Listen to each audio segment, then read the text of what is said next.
여러분 안녕하십니까? 오늘이 토요일 날이죠. 2025년 7월 19일 오후 3시 40분을 지금 지나고 있습니다.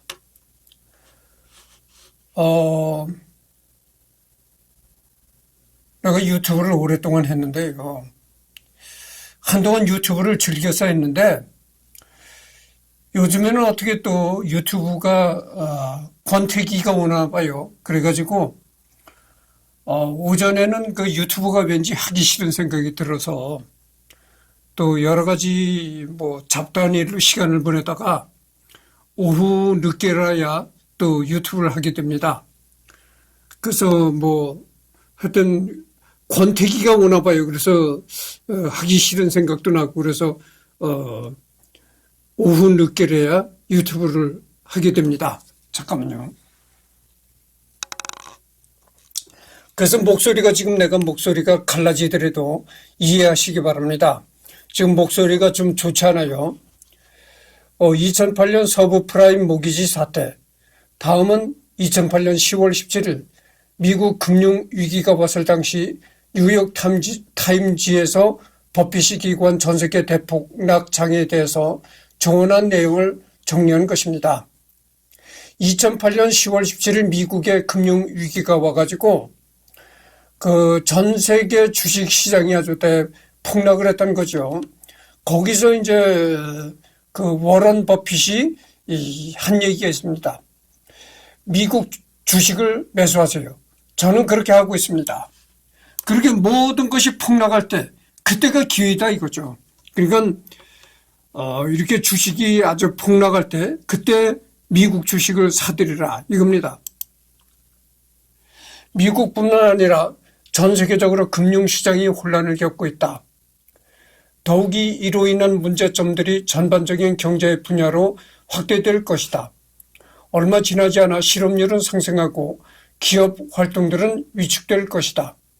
언론의 헤드라인은 무서운 이야기들로 넘쳐날 것입니다. 그래서 나는 미국 주식들을 매수하고 있습니다. 내가 말하고 있는 것은 나의 개인 계좌입니다. 이 계좌에서는 미국 국채 말고는 거래할 것이 없습니다. 주가가 계속적으로 매력적으로 보인다면 버크셔 주식을 제외한 나의 순자산은 미국 주식으로만 100% 채워질 것입니다. 이렇게 하는 이유는 내가 주식을 매수하는 원칙은 단순하다. 다른 사람들이 탐욕을 부릴 때 공포심을 갖고 다른 사람들이 공포심을 가질 때 탐욕을 부리는 것이다. 이 말이 뭡니까? 이 말이 워런 버핏이 말이 어렵게 하는데 쉬운 얘기를 하면 그겁니다. 다른 사람이 모두 다 주식을 팔 때, 그때 사라 이런 얘기죠. 그러니까 다른 사람이 주식을 모두 팔아가지고 주식값이 계속 바닥을 칠 때 그때 사라 이런 얘기예요. 이제는 확실히 공포심이 널리 확산되어서 경험이 많은 투자자들까지도 공포심에 사로잡혀 있습니다. 물론 투자자들이 부채가 많은 기업에 대한 접근은 신중해야 한다. 그러나 미국의 수많은 건실한 기업들의 장기 전망을 부정적으로 보는 것은 현명하지 못하다. 이러한 기업들은 항상 그렇듯이 일시적으로 이익이 훼손될 수 있다. 그러나 대부분의 기업들은 향후 5년, 10년 그리고 20년 동안 새로운 기록을 세울 것이다. 펀더멘탈, 내재 가치가 주가보다 높게 반영되는 기업들만이 불황에서 생존할 수 있으며 그런 좋은 회사를 사야 한다. 한 가지 확실한 것이 있다. 나 역시 단기적인 전망은 하지 못한다. 지금부터 한 달 또는 1년 후에 주가가 상승할 것인지를 예측할 수 있을 정도로 대단한 예측 능력이 있는 것도 아니다. 단지 기대하고 있는 것은 주식시장은 궁극적으로 상승할 것이고 투자 심리나 경제 상황이 좋아지기 전에 이미 주식시장은 높이 올라가 있을 것이라는 것이다. 여러분이 로빈을 기다린다면 어느새 봄은 지나갈 것이다.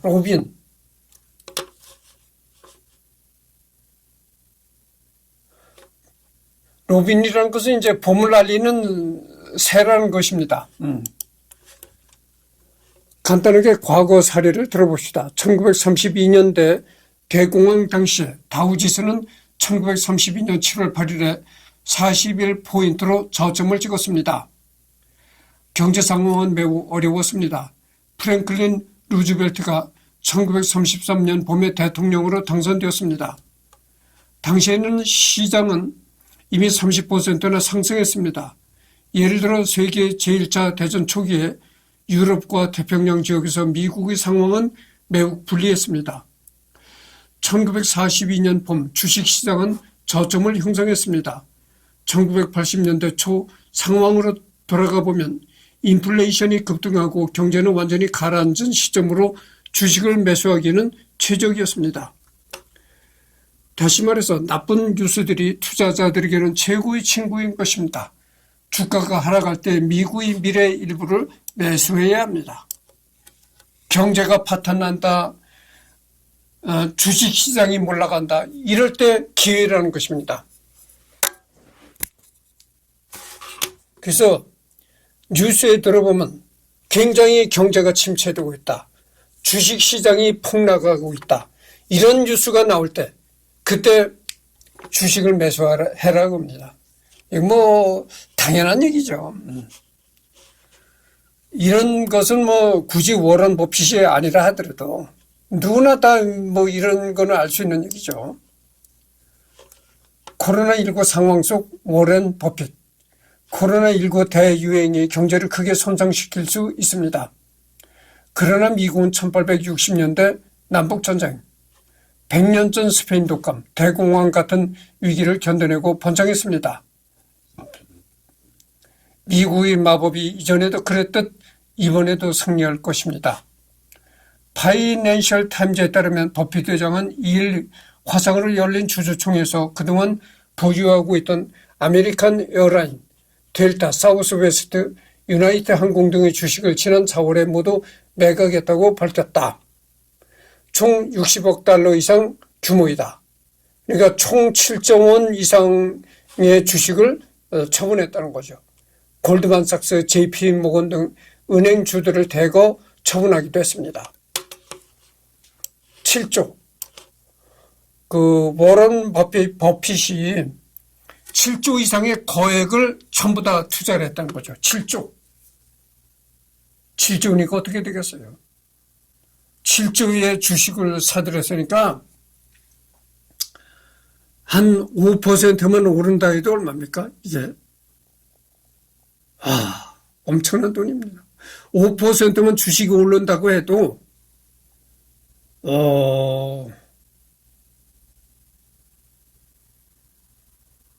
뭐 이게 엄청난 돈이죠.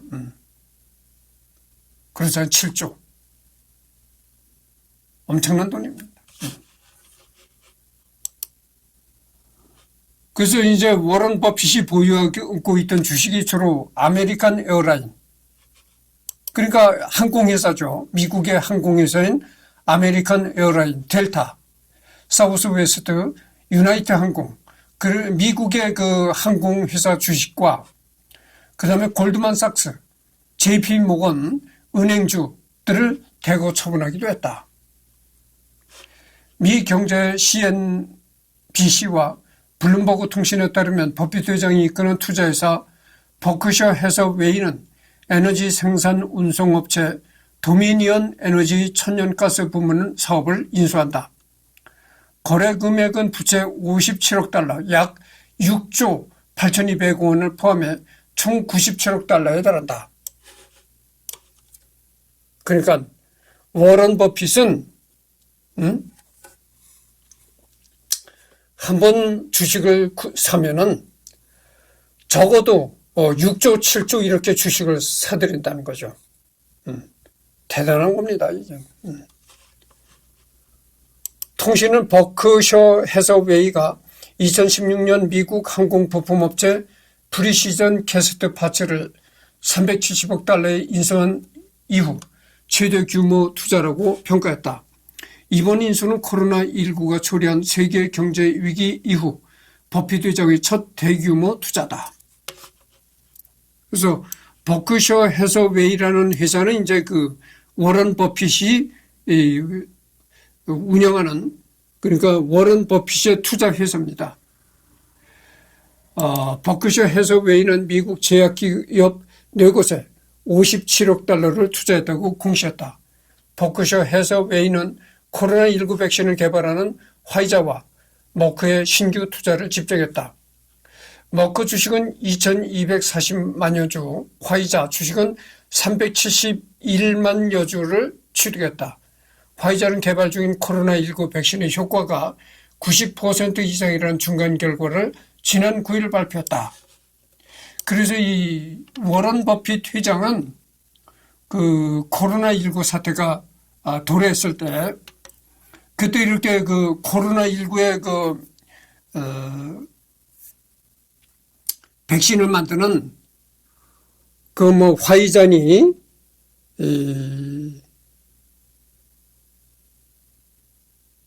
머크 이런 코로나19 백신을 만드는 제약회사에다가 엄청난 거액을 투자했다는 거죠. 코로나19로 수혜를 누렸던 기업들의 주식을 일부 정리하기도 했다. 버크셔 해서웨이가 20년 동안 투자해온 창고형 할인 매장 코스트코 주식을 모두 팔았다. 여러분, 그 할인 매장 있잖아요. 창고형 할인 매장 코스트코. 한국에도 이 매장들이 많이 와 있는 걸로 내가 알고 있습니다. 투자 포트폴리오에서 가장 비중이 큰 애플. 여러분, 이렇게 스마트폰, 애플 스마트폰도 있고, 그 다음에 이렇게, 노트북도 애플 노트북 있잖아요. 그 애플에도 상당한 돈을 워런 버핏이 투자했었다는 것입니다. 식료품 유통기업 크로코, 투자은행 뱅크 오브 아메리카 주식 비중은 늘렸다. 여담, 성격은 원래 그 성격 자체가 검소하다는 거죠. 저는 원하는 건 뭐든 현금으로 살 수 있습니다. 그렇지만 항상 살 수 있기만 할 뿐 실제로 사지는 않습니다. 워런 버핏이 개인 재산이 400조니 500조니 달한다고 그러잖아요. 그러니까 여기 워런 버핏이 이런 말을 했다는 거죠. 원하는 건 모두 다 내가 현찰로 살 수가 있다. 그렇지만 원하는 건 내가 항상 살 수 있는 돈이 돼 있지만, 그렇지만 실제 사는 건 없다, 이런 얘기입니다. 돈이 많다 해서 무조건 과소비를 한다는 얘기는 아니다, 이런 얘기입니다. 뮤추얼 펀드의 규제로 알려진 피터 린치는 1980년대에 버핏을 방문했다가 그의 서재를 보고 깜짝 놀랐다. 엄청난 돈을 벌어들이고 있는 버핏이 소박하게도 금속 파일 캐비넷에 알파벳 순서대로 책을 복원하고 있었기 때문이다.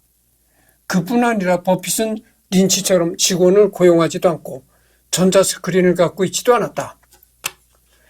심지어 컴퓨터는 물론 가격 차트도 보이지 않았다.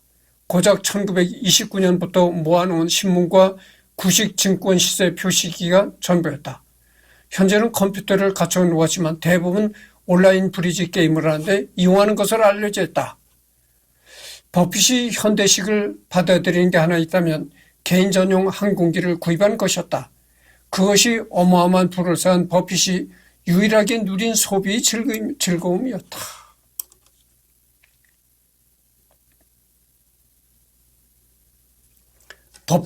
워런 버핏과 친하게 지내는 지인이 워런 버핏 집을 한번 가봤다는 겁니다. 그러니까 워런 버핏의 집을 가보고 깜짝 놀랐다는 거예요. 야, 어떻게 이게 세계 3위에 해당되는 부자의 집이라고 할 수가 있겠는가. 깜짝 놀랐다는 거예요. 컴퓨터도 없었다는 거예요. 워런 버핏의 집에는 컴퓨터도 없었다는 겁니다. 근데 요즘엔 컴퓨터가 있다는 거예요. 요즘엔 있는데 예전엔 컴퓨터 하나도 마련하지 않았다는 거예요. 어디 주식 투자를 하고 그러면 컴퓨터에도 갖다 놓고 인터넷을 하고 인터넷으로 주식 시세를 살펴보고 이럴 것 같은데도 컴퓨터로 인터넷을 안 하더라 이런 얘기예요. 응? 요즘 최근에 와서는 이제 자기 개인 전용 항공기를 구입한 거. 그게 유일한 사치라는 거죠. 그는 예술품도 수집하지 않았고 호화로운 자동차도 구입하지 않았다. 여전히 사무실 근처의 평범한 주택에서 살고 있으며 햄버거를 즐겨 먹는다. 여러분 말이죠. 그 용인에 삼성 자동차 박물관이 있습니다. 거기 내가 벌써 2년 전인지 그렇게 됐는데요. 벌써 2년 전인가 거기를 삼성 자동차 박물관을 갔다 왔는데요. 거기 가보고 깜짝 놀랐습니다. 이건희 회장이 사업을 하면서 벌어들인 돈으로 이건희 회장이 자동차 매니아라고 그러잖아요. 세계의 명차들, 세계의 클래식 명차들을 다 수집한 거예요. 그래가지고 그 자동차 박물관을 만들었거든요. 그런데 세계의 클래식 자동차, 그러니까 클래식 명품 자동차니까 골동품 자동차 값 플러스에 골동품 값이 플러스가 되는 겁니다. 그래서 단순한 자동차 값 플러스에 골동품 값이 플러스 되다 보니까 그 차가 얼마나 비싸겠어요. 그래서 이 자동차 역사상 처음으로 만들어낸 그런 아주 상당히 고전적인 차, 이것도 있더라고. 상당히 그러니까 오래된 차죠. 그런 차는요, 골동품 값이 플러스가 되기 때문에 차 한 대 값이 엄청납니다. 그러니까 이건희 회장은 그 사업을 해서 가지고 돈을 벌어가지고 그렇게 세계 명문 차들을 수집했고, 그것뿐인가요? 또 그림도 엄청나게 이건희 회장의 그림도 사들였잖아요. 그러니까 하여튼 사업을 해서 버는 돈으로 그렇게 예술품 사들이고 자동차 사들이고 이런 거죠. 근데 워런 버핏은 이건희 회장보다 몇십 배 더 부자인데도 불구하고 절대 예술품 이런 걸 수집하지 않았다는 거예요. 그리고 호화로운 자동차도 구입하지 않았다. 그리고 그는 사무실에서 얼마 멀지 않은 곳에 평범한 그런 주택에서 살고 꼭 아침에는 햄버거를 즐겨 먹는다. 이런 얘기입니다. 이 워런 버핏이 상당히 햄버거 많이 안 모이죠. 근데 나는 요즘에 편의점 가서 편의점에도 햄버거가 나오잖아요. 나는 햄버거를 잘 먹지 않습니다. 왜냐면 햄버거가 맛이 없고, 이 편의점에서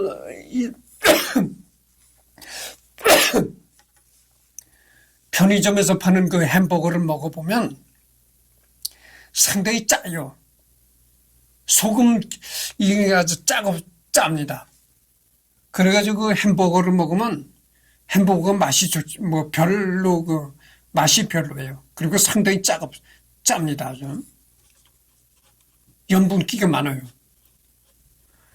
게이츠 고문은 메일에서 홍콩 여행 중 우리는 점심으로 맥도날드 햄버거를 먹기로 했다며 점심을 사겠다며 당신이 주머니에서 꺼낸 건 바로 쿠폰이었다. 버핏 회장이 아는 사람한테 이제 점심을 사겠다고 했는데 주머니에 보관하고 있던 그런 쿠폰을 꺼내더라는 거예요. 쿠폰. 그러니까 쿠폰이 있으면 쿠폰까지 이렇게 오려서 주머니에 넣고 다니다가 식당에 들어간 쿠폰을 내고 밥을 사 먹는다는 거죠. 그렇게 세계에서 손꼽히는 값과 그렇게 검소하게, 참 좋게 말하면 검소한 거고 나쁘게 말하면 짠돌이로 살아간다, 이런 얘기입니다. 그러나 다른 사람과 연관된 경우에는 아무 드물게 물질적인 것에 신경을 쓰기도 했다. 예를 들어 공항에 방문객을 마중 나갈 때 별로 좋아 보이지 않는다는 이유에서 폭스바겐 차를 상위 차종으로 바꿨다. 하지만 버핏은 차 자체는 거의 관심이 없었는지 아내가 어떤 종류의 차를 사느냐고 물었을 때 심드렁하게 답했다. 아무 차라도 괜찮아. 나는 어떤 종류든 상관없어. 파트너 29 버핏은 검소하게 살기를 원했고 실제로 그렇게 생활했다. 파트너 30. 하지만 그는 식당에서 함께 먹은 식사비를 지불하는 데는 인색하지 않았다. 딸 수지 주니어의 친구는 버핏을 집을 두고 안심하고 들를 수 있는 집이었다라고 말했다. 사람들이 그냥 버핏의 집으로 들어가 냉장고의 음식을 마음대로 먹을 수 있는 정도였다.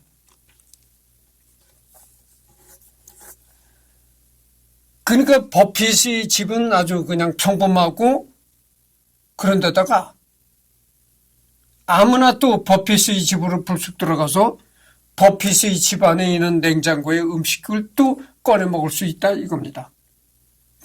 그렇게 그 세계에서 손꼽히는 부자로 살면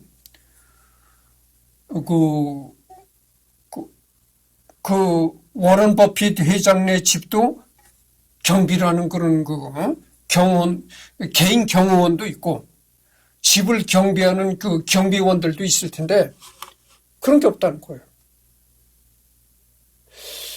근데 이게 이렇게 살다가 참 어떻게 보면 이게 참 잘못될 수 있는 겁니다. 이렇게 돈이 많으면 반드시 개인 경호를 해야 되는 겁니다. 개인 경호를 해야지, 그렇지 않으면 이게 참 위험에 빠질 수가 있는 거죠. 이렇게 살면은 이렇게 사는 것이 마냥 좋은 것이 아닙니다. 상당히 이렇게 돈이 많으면은 이 경호에 상당히 신경을 써야죠. 그래서 이 개인 경호를 고용을 해야 되는 겁니다. 인간성. 버핏은 1960년대에 평화주의 철학자이자 동시에 수학자인 버트런트 러셀의 책을 광범위하게 읽었고, 여러분들은 더군다나 미국에는 그 치안이 아주 위태로운 국가잖아요. 미국은 뭐 뉴욕 시내 같은 데 길을 가다가도 생면부지의 사람들한테도 총알을 맞을 수가 있는, 총알에 맞아 죽을 수가 있는 거, 그런 겁니다. 그래서 이 미국은 상당히 그 치안이 아주 불안한 나라죠. 그렇잖아요. 여러분들 미국에서 총기 사건이 얼마나 많이 벌어집니까? 그러니까 그렇게 치안이 불안하고 강도가 들끓고 이런 게 미국이니까 그 개인 경호원을 고용을 하는 것이 그게 좋은 거죠.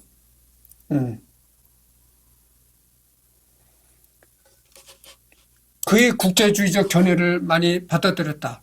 러셀처럼 불가지론이자 인간의 유한성을 깊게 깨닫고 있던 그는 지구를 핵전쟁 같은 위험으로부터 보호하는 것은 사회 전체의 책임이라고 생각했다. 또한 차별은 그의 투자 철학의 핵심을 이루는 중립적인 기준과 충돌했고, 또한 그는 부잣집 아이가 다른 아이들보다 출발부터 앞서가는 것은 잘못된 것이라고 생각했다. 한편 버핏은 아내 수전의 이상주의적인 사고방식으로부터도 영향을 받았다. 버핏 가족은 백인들만 거주하는 지역에 사는 가족 중에서 흑인들을 정기적으로 집으로 초대해 접대하는 몇 안 되는 가족 중 하나였다. 또한 버핏은 낙태 문제에도 관여했다. 그는 가족계획협회에서 활발하게 활동하던 수전과 뜻을 같이해 낙태의 합법화를 강력히 지지했던 것이다. 1969년 캘리포니아 대법원에서 한 여성을 낙태 실수자에게 안해한 혐의로 유죄를 선고받은 의사의 상고 비용을 부담하기도 했다. 이렇게 집을 다 공개를 해가지고 누구나 버핏 집에 들어와서 심지어는 그 냉장고를 열어가지고 그 냉장고 안에 음식을 꺼내가지고 누구나 먹을 수가 있다. 이게 위험한 겁니다.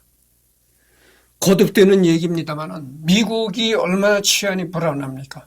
그리고 특히 버핏은 뭐 흑인이 아니지만 흑인과도 이렇게 아주 정겹게 이렇게 지낸다고 하잖아요. 미국의 그 깡패나 갱들 간에는 말이죠. 흑인들이 상당히 많아요. 뭐 이렇게 인종차별을 하는 그런 얘기가 아니지만 어쨌든 간에 현실이 그런 거죠. 그래서, 미국에 가면 그 덩치 큰 흑인들을 상당히 조심해야 되는 겁니다. 어느 날 갑자기 흑인이 권총을 들고, 워런 버핏의 집으로,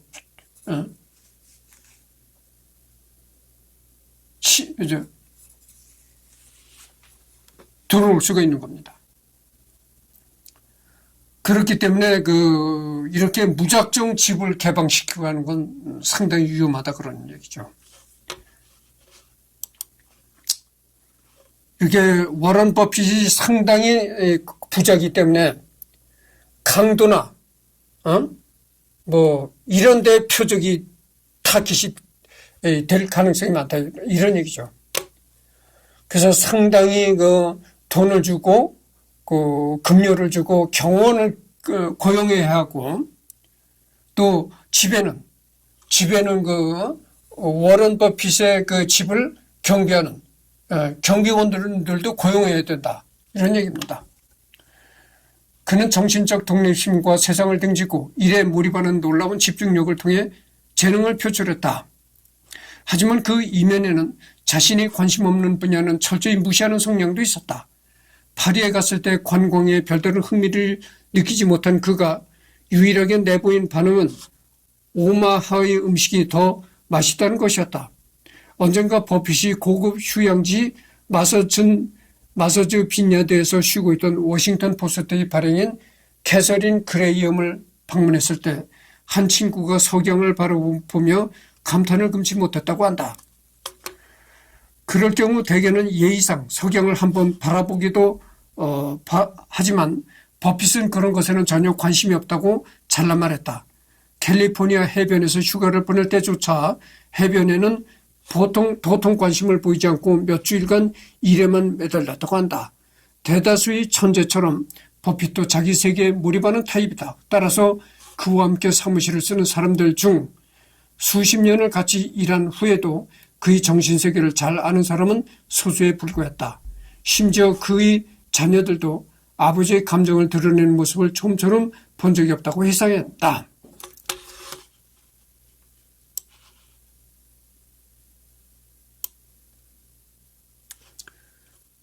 그러니까 이걸 보면은 말이죠.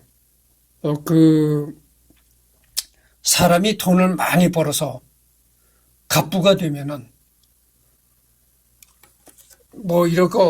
예술품 같은 것도 수집을 하고 그런 데다가도 돈을 많이 쓰고 어떤 자기가 정신적으로 이렇게 몰입하는 그런 분야에다가 돈을 많이 쓰거든요. 그런데 워런 버핏은 그러지 않는다는 겁니다.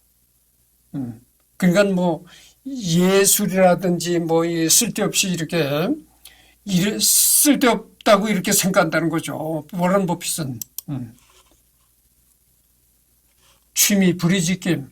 일 외에 워런이 열정을 쏟았던 것은 브리지 게임이었다. 그는 정기적으로 게임을 했는데 그의 게임 멤버에는 광고회사 임원, 뷰익 자동차 딜러, 판사, 생명보험 에이전트, 무기지 종사자, 철도회사 변호사, 미국 자동차 협회 지부장 등이 있었다.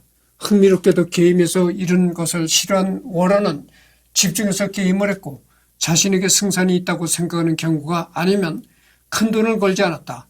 심지어 그는 단돈 25센트를 걸 때도 진지하게 게임에 임했다. 함께 게임한 케이 캐터는 워런은 원하는 카드의 위치를 모두 알아낼 때까지 생각을 거두었습니다. 라고 말했다. 어떻게 보면 이게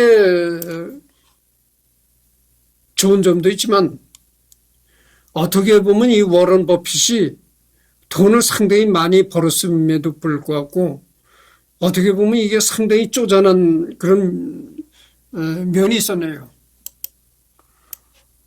게임을 할 때도 25센트를 걸을 때도 아주 심사숙고하고 그렇게 생각을 거듭한다는 거죠. 25센트라면 지금 그 환율이 어떻게 되는지 모르겠지만 한 어림잡아 2,500원이 될라는지 그런 돈이에요. 그러니까 돈 몇 푼 안 되는 돈을 그렇게 거기 집중하고 한다는 얘기죠. 그러니까 상당히 쪼잔한 그런 면이 있다 이런 얘기입니다. 자선사업가, 나의 자선서약 전문, 행운. 2006년 저는 보유하고 있는 버크셔 해서웨이 주식의 전부를 단계적으로 자선단체에 기부하기로 결정했습니다. 전 그 결정에 매우 행복하지 않을 수 없습니다. 그리고 이제는 빌과 멜린다 게이츠, 빌 게이츠와 그의 아내와 제가 전 재산의 최소 50%를 사회에 기부하라고 수백 명의 미국인 부호들에게 요청을 드리고 있습니다. 그래서 이 서약을 통해 다시 한번 이러한 부탁을 드리는 의도와 생각을 설명하고자 합니다.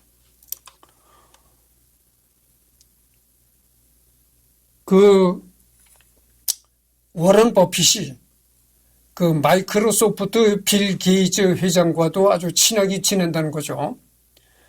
근데 마이크로소프트 빌 게이츠 회장과 워런 버핏이 전 재산, 자기들이 가지고 있는 전 재산의 50%, 그러니까 반이죠. 전 재산의 50% 반을 뚝 잘라서 사회에 기부한다. 그런 생각을 갖고 있다는 거죠. 여기 여자의 모습은 누구냐면은, 워런 버핏 회장의, 누나라는 거죠. 누이. 예. 올해는 누이 자선사업가 도리스 버핏. 2006년 저는 보유하고 있는 우선 나이 서약. 제 일생 동안 또는 죽은 후에 전 재산의 99%를 자선단체와 사회에 환원하도록 하겠습니다. 절대적인 돈으로 환산을 하면 제 전 재산의 99%는 큰 액수입니다. 하지만 상대적으로 보면 많은 일반인들이 매일매일 이보다 더 많은 걸 사회에 기부하고 있습니다. 수백만 명의 미국인들과 전 세계인들이 정기적으로 교회, 학교 또는 다른 자선단체에 기부를 하고 있습니다. 누가 이들한테 그러라고 시킨 건 아닙니다. 이들은 그 돈을 사회에 기부하지 않고 본인들과 가족들이 잘 먹고 잘 사는 데 사용해도 그만입니다.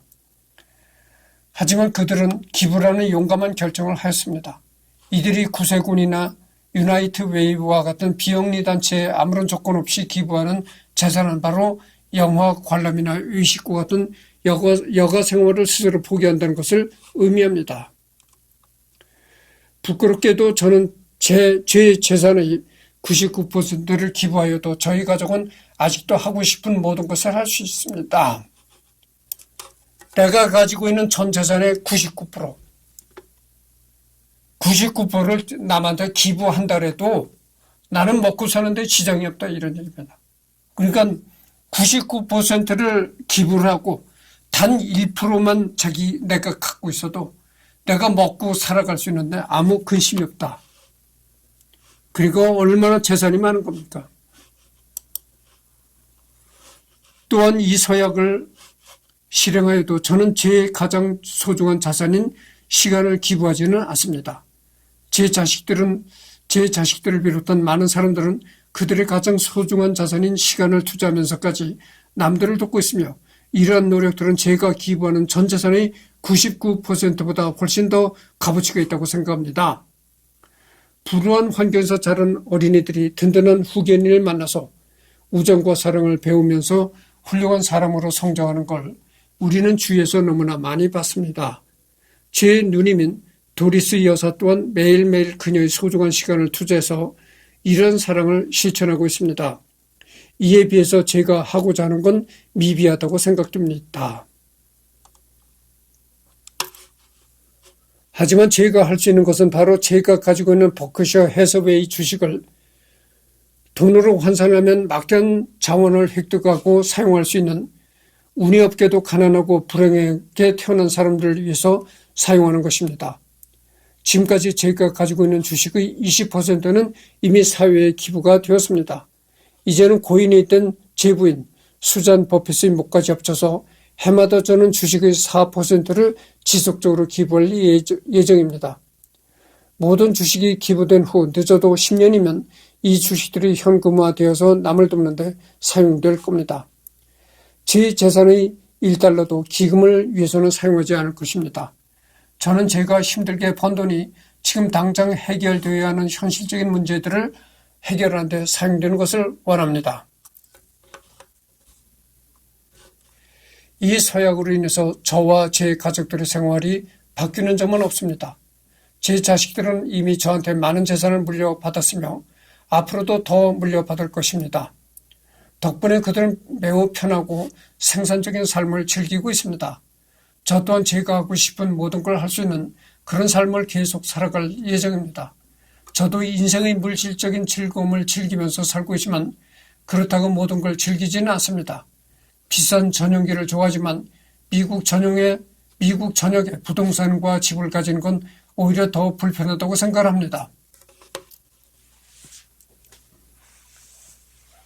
때로는 너무 많은 걸 소유하게 되면 사람이 돈을 관리하는 게 아니라 돈이 사람을 관리하게 됩니다. 건강 외에 제가 가장 소중하게 여기는 자산은 바로 흥미이고 다양하고 오래 사귈 수 있는 친구들입니다. 제가 지금까지 부를 축적할 수 있었던 이유는 미국인으로 태어나서 미국에서 살 수 있었던 점, 운이 좋은 유전자와 복리 덕분입니다. 저와 제 아이들은 소위 말하는 자궁 로또에 당첨된 겁니다. 제가 태어났던 1930년도에 미국이라는 나라에서 신생아가 태어날 확률은 30대 1이었습니다. 제가 백인 남자로 태어날 수 있었던 사실 덕분에 그 당시 많은 미국인들을 괴롭히던 장애들을 경험하지 않고 그냥 넘어갈 수 있었습니다. 제 행운은 거기서 그치지 않고 전반적으로는 미국을 잘 굴러가게 하지만 가끔씩은 예상치 못한 결과를 생성해주는 시장의 시스템 덕분에 배가 되었습니다. 미국 사회와 경제는 참으로 재밌습니다. 전쟁터에서 동료들의 목숨을 구하면 훈장으로 보상을 하고 미래의 주역으로 가르치는 우선 선생님들은 부모들로 보상을 받지만 잘못된 주식의 가격을 남보다 더 빨리 발견하는 사람들은 수십조 원의 돈으로 보상을 합니다. 바로 저는 이런 사회에서 살고 있습니다. 간단하게 말하면 운명의 여신은 매우 변덕이 심한 여신인가 봅니다. 이 서약을 하는 이유는 바로 이런 사회의 시스템을 이용해서 돈을 벌 수 있었던 제 죄책감 때문이 아니라 바로 저와 제 가족의 고마움을 표시하는 것입니다. 우리가 재산의 1% 이상을 우리를 위해서 잘 먹고 잘 살기 위해서 사용한다고 해서 저희 생활의 질이 눈에 띄게 좋아지지는 않습니다. 하지만 이와는 반대로 제가 사회에 기부하는 제 재산의 99%는 98%에 비해서 남들의 건강과 복지에 막대한 영향을 미칠 것이라고 믿습니다. 이러한 생각으로 인해서 저와 제 가족들은 자연스럽게 다음과 같은 생각을 하게 되었습니다. 우리가 필요한 것만큼 갖고 그 외 나머지는 사회가 필요한 일들을 위해 환원하자. 바로 이 서약과 함께 시작합니다.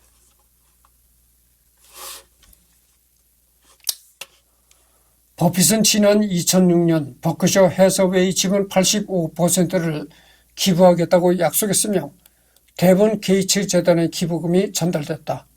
그는 지난해에도 31억 7천만 달러의 가치가 있는 주식을 기부했다.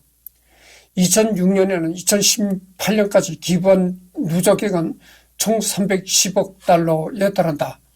이래는 코로나로 주가가 폭락하여 대규모 투자 손실이 일어났음에도 자신이 투자해서 버크셔 해서웨이 주식 29억 달러어치를 자선단체에 기부했다. 지금까지 44조에 달하는 금액을 기부해온 것으로 알려졌다. 그러니까 자기가 가지고 있는 주식을 그렇게 기부를 한 거죠. 그래서 지금 40분을 경과했습니다. 다음에는 이 최근 투자 동향 여기를 하도록 하겠습니다.